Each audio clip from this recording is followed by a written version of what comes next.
Some viewers may find the following video disturbing. Viewer discretion is advised. Unfiltered. Behind the scenes, uncut, raw, uncensored, savaged. I want to talk about that on today's show. There was a couple of poems that I found very, very intriguing, so I want to bring that in. We're going to talk about we're going to talk about the finding small talk in coffee shops, and the reason why I want to have that type of topic today is because I love coffee shops, whether they're chain coffee shops or little small ones, just in remote little areas of the country. I love the environment of them, and I love the different scenery, because every coffee shop has a certain type of set scenery to it. The reason why. Yeah, sorry about that. Can you hear me? Yes, it's okay. Yeah, we're having some storms here. I've recently moved from Atlanta, Georgia, over to Orlando, Florida here now, so we're getting some thunderstorm. It's that time of year in Orlando. I used to live in Orlando. Yeah, so sorry about it. I'll do the editing. That's what's great about editing. You can always edit out the glitches and everything else. Okay, so we were getting. I can pick back up.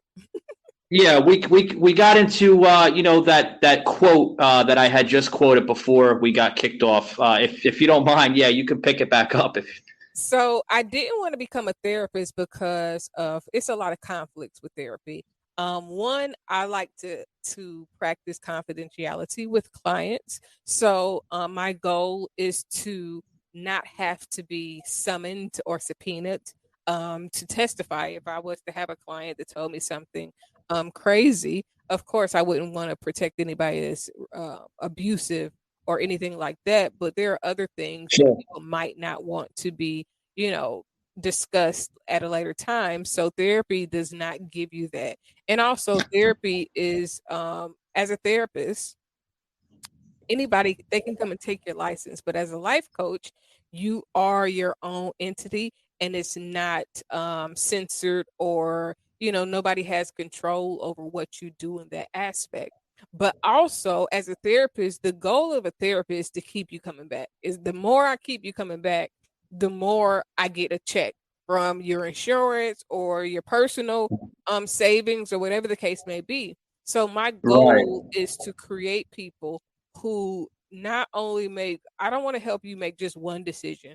I want to help you make continuous good decisions for the rest of your life. So if I teach you how to train your thought process, how to make better decisions, then you won't just make one decision. You won't need me every time it's time to make a decision.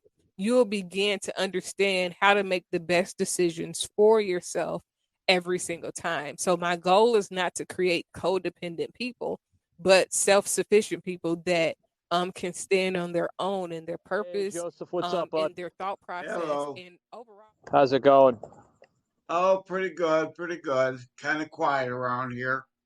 Yeah, I hope it's are you getting a lot of wind on my end? No. All right. Making sure, because I'm actually doing this outside, so I it is a little windy here. I just want to make sure that it's not too windy. So No. all right. So basically here, Joseph, obviously, like you said, I'm going to do some audio magic, and to answer your quote and your comment. No, I'm not a witch. I'm not a male witch. So basically, I'm going to do some audio magic, like you're literally here. I'm going to kind of put some fibs in it to kind of engage it a little bit. Yeah. Because I like engaging the audience. You know what I mean? Yeah. So I just want to make sure I'm coming in clear, though. I'm coming in pretty clear, right? Yep. Okay.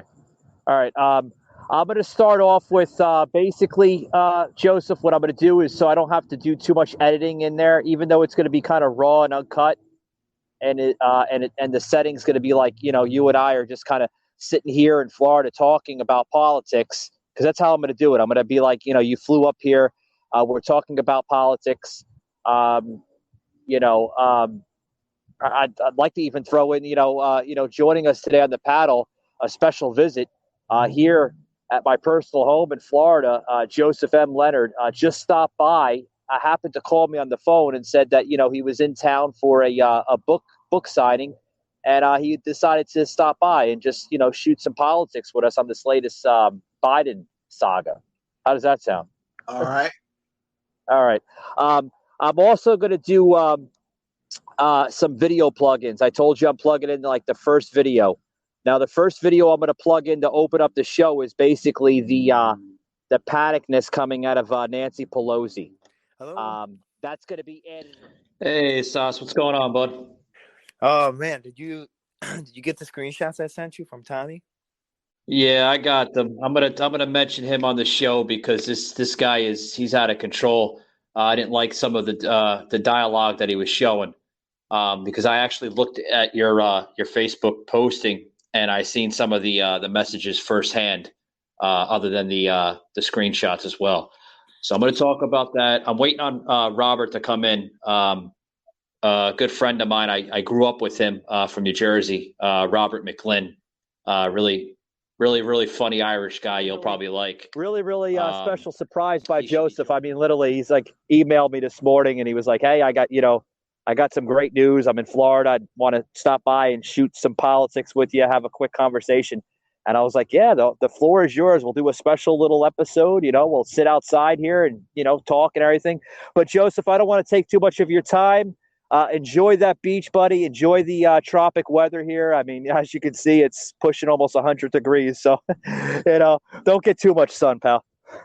Yeah, I got to run by the Walgreens, get some more sunscreen, and then, like I said, some serious lounging around to do.